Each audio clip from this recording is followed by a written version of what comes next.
Estamos de volta aqui no Prêmio News e neste bloco, como você já sabe, trazendo entrevistas e mais informações para você. E eu estou com eles hoje em nosso estúdio, o Dr. Anderson e a Doane, sejam sempre bem-vindos aqui ao nosso estúdio. O doutor, sempre falando sobre direito condominial, e a Doane, a CEO de uma empresa de cobrança e síndica profissional. Vamos falar um pouquinho hoje sobre inadimplência? Bom, se apresentem, sejam bem-vindas. Bem, um prazer grande que eu estar aqui novamente, junto com vocês, trazendo informações. E hoje viemos trazer esse tema tão corriqueiro em condomínio, que a gente não conhece condomínios que não tem esse problema, essa problemática de cobrança. Então, vamos trazer algumas informações, algumas dicas, como cobrar. E a Doane, como síndica profissional, falar um pouquinho, de como realmente agir nesses casos, Porque a responsabilidade é do síndico de fazer a cobrança, está lá no Código Civil. Então, estamos aí para poder realmente trazer algumas informações importantes. Sobra para o síndico. Camila, o Código Civil traz que é uma premissa do síndico a gente fazer a cobrança condominial. O que acontece na maioria das vezes? O síndico, como é um trabalho, é chato você cobrar alguém hoje. Então a gente sempre terceiriza. E o que eu aconselho sempre é mandar para uma empresa especialista em fazer essas cobranças. O que a gente vê muito quando a gente manda uma cartinha comunicando do débito, normalmente o condomínio entra em contato com o síndico e na maioria das vezes eles pedem para que a gente tire multas e juros. Só que o síndico não tem essa premissa. Quem tem essa premissa é só uma assembleia. O que a gente faz? Eu estou com um caso no condomínio mesmo, que eu administro, o qual é um problema de saúde, e essa semana ainda o condomínio entrou em contrato comigo. E explicar isso para ela, que eu não tenho essa autonomia, que eu não posso retirar esses juros e multas, é um pouco complicado, porque os condôminos acham que é má vontade do síndico. E não é bem isso.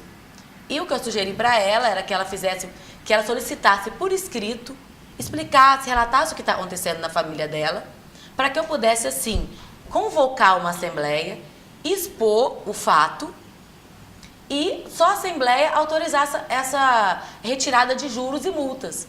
Assim é um respaldo para o condomínio, porque eu estou síndica, eu não sou síndica ali eternamente.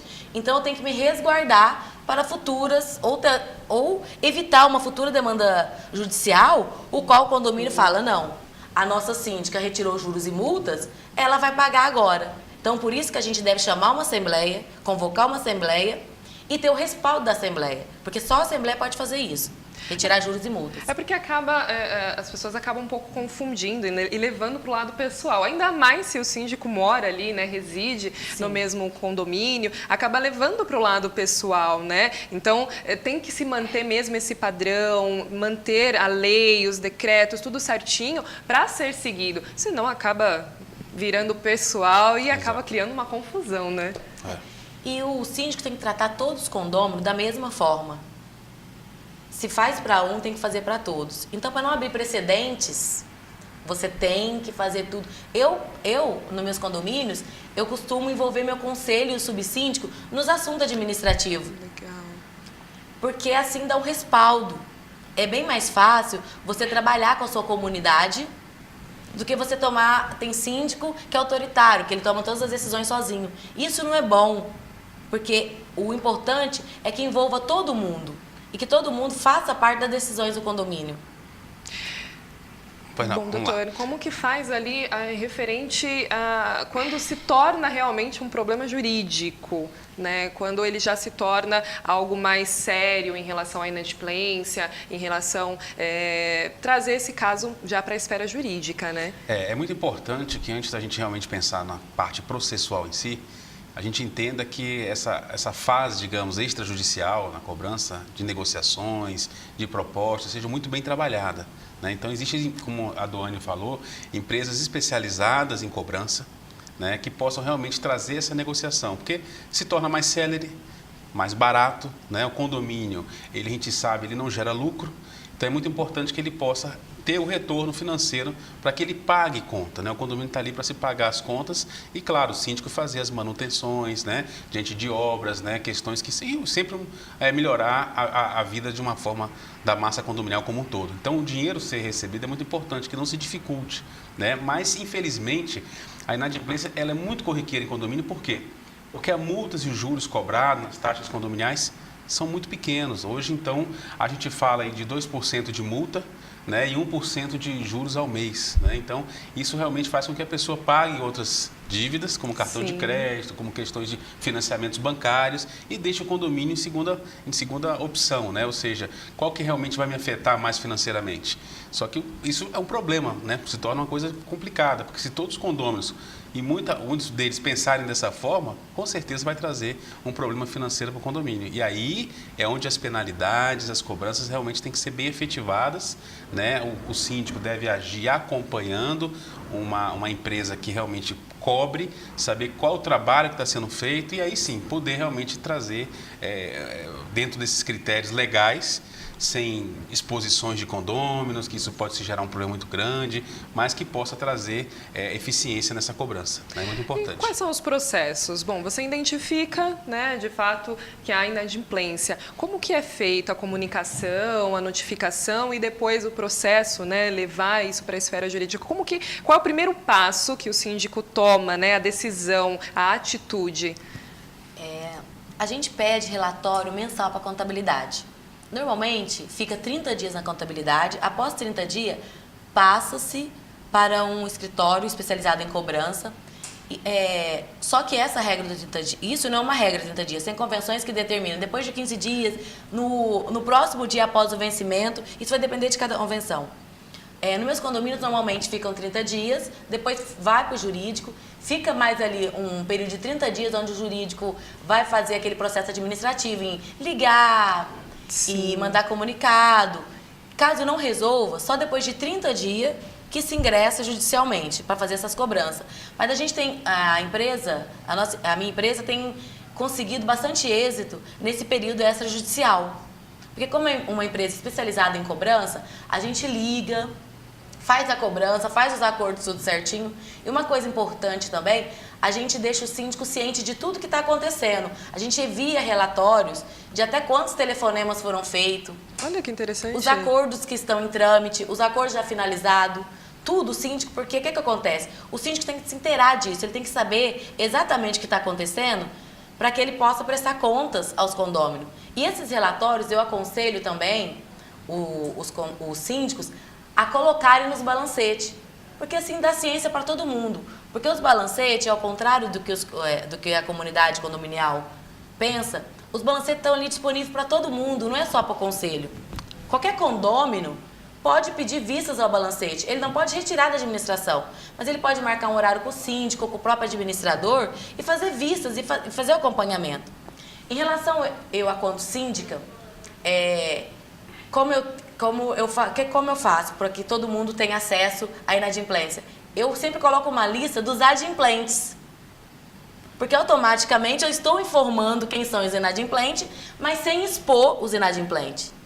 Porque isso pode causar ali um problema, né? Sim, acontece casos, né, que a gente acaba vendo aí que o próprio síndico coloca ali no mural de avisos os inadimplentes e isso não pode, né? É verdade. A gente já tive casos, por exemplo, dando um curso, uma palestra, e falando sobre inadimplência, Camila, é uma coisa bem interessante.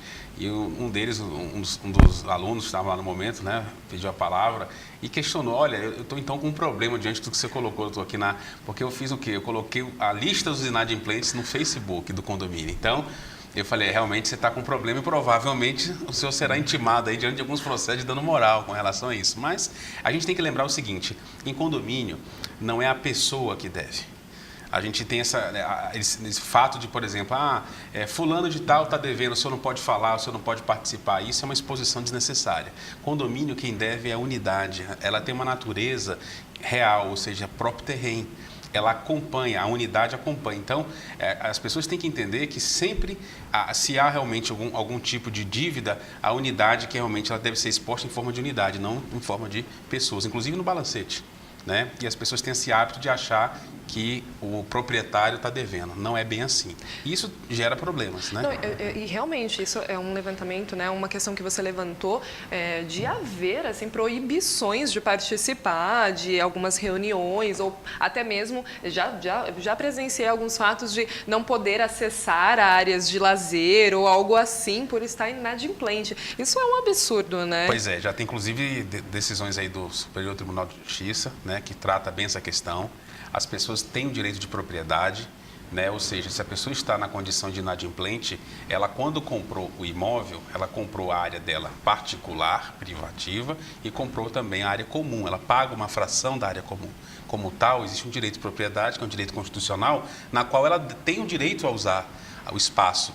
Então, proibir o uso de espaços, não mais, né? Porque isso pode se gerar depois um dano moral. Então, o que a gente pode fazer? Existem remédios, tentar soluções, e aquele que paga em dia está lá, pode usar, e o também que não paga vai usar da mesma forma. Quando usa um salão de festas, algum espaço de lazer, há um consumo de energia, às vezes de água, e a pessoa não está pagando o condomínio. Então, a gente até dá uma sugestão, a gente orienta o síndico que faz o seguinte, olha, crie regras através do regimento interno ou decisão de assembleia, por exemplo, que aquele que inadimplente queira usar o espaço, ele teria que pagar antecipadamente. Ou seja, não viria aquele valor no boleto, porque o condomínio corre o risco de não receber porque ele está na condição de inadimplente e vai continuar, muitas das vezes. Então, é interessante que ele use o espaço, não proíba, mas que gere uma condição para ele pagar de forma antecipada. E o adimplente possa vir depois usar o espaço e depois receber aquilo no boleto dele como forma de cobrança. Então, não tem meios, né, que a gente tem que trabalhar, discernir a situação, mas também resolver os critérios legais, dentro dos critérios legais. Não expor ninguém também, Exato. né? Fazer sempre de uma forma, eu acho que da melhor forma possível, sempre conversando, sempre ali negociando, né? Para que não tenha nenhuma questão jurídica, né? Não levar para o jurídico. Evitar, né? A gente trabalha de forma preventiva. O que hoje o advogado faz? O que a gente propõe hoje para os condomínios? É prevenir. Prevenir é mais barato, é mais rápido. Então a gente tem que orientar. Muitos síndicos não conhecem e às vezes extrapolam o poder né, os deveres dele, e ele quer realmente, as pessoas cobram que ele faça o trabalho, exerça, e aí dentro dessas cobranças ele pode ultrapassar os limites legais e aí, claro, dá um problema para o condomínio e até para ele mesmo, né, que diante da responsabilidade civil. E, doutora, assim, quais são as sanções? Bom, após ali a empresa de cobrança não resolveu, não conseguiu ter o êxito, ele vem para a esfera jurídica, né? Isso. E aí, como é esse processo? Quais são as sanções? O que pode acontecer, né? Quais são as consequências de um inadimplente? São várias, né? Dentre elas, hoje, diante do Código de Processo Civil, que entrou em vigor em 2015, o título virou um título, a taxa de condomínio virou um título executivo. Ou seja, como se fosse um cheque, uma nota promissória. A gente, em vez de entrar toda aquela fase de ação de conhecimento, que chama o rito ordinário, e antes chamado rito sumário, nós temos hoje a execução. Então, o título é executado. Ele é mais célere, sim, porque ele tira uma fase extensa de audiências dentro do processo comum, que seria, digamos assim. Então, e essas questões são importantes. E o inadimplente, quando ele tem que entender uma questão que realmente é primordial, quando há uma execução e é uma fase mais célere diante da justiça, o imóvel dele garante o título. Ou seja, por mais que seja um bem único de família, dentro daquelas premissas de bens que não são penhorários, o imóvel ele vai garantir. Então, eu já vi casos dentro de cobrança na área condominial que uma dívida em torno de 5, 6 mil reais, a pessoa não quitar essa dívida e chegar ao ponto dela, o imóvel dela ser leiloado e ela perder o imóvel mesmo sendo um bem único de família. Por quê? Porque a dívida, repetindo, é da unidade, ela é um direitos reais, é da própria, ela acompanha, então ela vai garantir. Diferente de você fazer uma cobrança de uma empresa ou de algo, não. A garantidora realmente da ação de cobrança vai ser o próprio imóvel. Por isso os riscos, por isso se acompanhar. A gente diz que não é brincadeira, não. As pessoas, às vezes, não têm noção dos riscos de não pagar um condomínio. Fica aquela coisa, né? Não deixa, né? Não vai acontecer depois, nada, exatamente. Deixa. Nossa, é realmente uma penalidade, uma sanção, uma consequência muito grave, né? Verdade. Acaba perdendo ali o imóvel e, enfim, acaba criando uma situação que poderia ser resolvida, né? Antes de chegar até esse momento, né? Exatamente. E conversas, negociações, tem que se tomar muito cuidado, né? Uma das coisas também importantes a gente colocar aqui, que, por exemplo, a OAB do Distrito Federal, tem acompanhado muito, e aqui em São Paulo também, o que nós estamos fazendo? As administradoras de condomínios, hoje elas estão fazendo, os advogados estão fazendo essa parte de cobrança. Bem, nós temos que deixar claro o seguinte, a cobrança ela pode ser executada, sim, por uma administradora, de uma forma que ela ofereça o serviço ao condomínio de cobrança judicial? Não. Por quê? Porque o advogado ele tem a premissa dele de poder fazer essa cobrança, né? Está dentro do papel do advogado. E o que a gente quer dizer? A administradora ela pode fazer aquela parte extrajudicial ou uma empresa de cobrança, e aí a parte judicial seja feita através de um advogado. Mas, de qualquer forma, para entrar na justiça não teria que ser um advogado? Bem, a questão que a gente trabalha é que a administradora ela oferece um serviço que não é respaldo dela. Ela tem que, o advogado ele tem que partir dele o contrato com o condomínio. Então é importante, a administradora pode indicar um advogado para fazer a cobrança? Possa, mas não oferecer o serviço. Porque aí está tendo um caso que a gente chama de exercício ilegal da profissão. É como se o advogado que tivesse um trabalho com a parte jurídica oferecendo contabilidade. Também não pode. Ele está exercendo de uma forma errada. Então é importante deixar isso claro, que o advogado tenha um contrato diretamente com o condomínio para poder fazer as cobranças. Por quê? O condomínio, através do síndico, vai passar uma procuração. Então, o advogado vai estar atuando de forma direta para o condomínio. Por isso que é importante que eles entendam e trabalhem com esse contrato específico. Bom, doutor, muito obrigada. Quem quiser resolver algumas questões aí condominiais... Bem, estamos aí, né? Vou passar meu contato. Nós temos o escritório, eu trabalho em Brasília, mas também tenho aqui o escritório em São Paulo, fazendo a parte também de cobrança judicial especificamente, né? Tem meu site também, quem quiser procurar é www.andersonmachado.com.br e meu telefone, quem quiser, 981580790. É um prazer estar aqui novamente e poder trazer essas informações aí, né?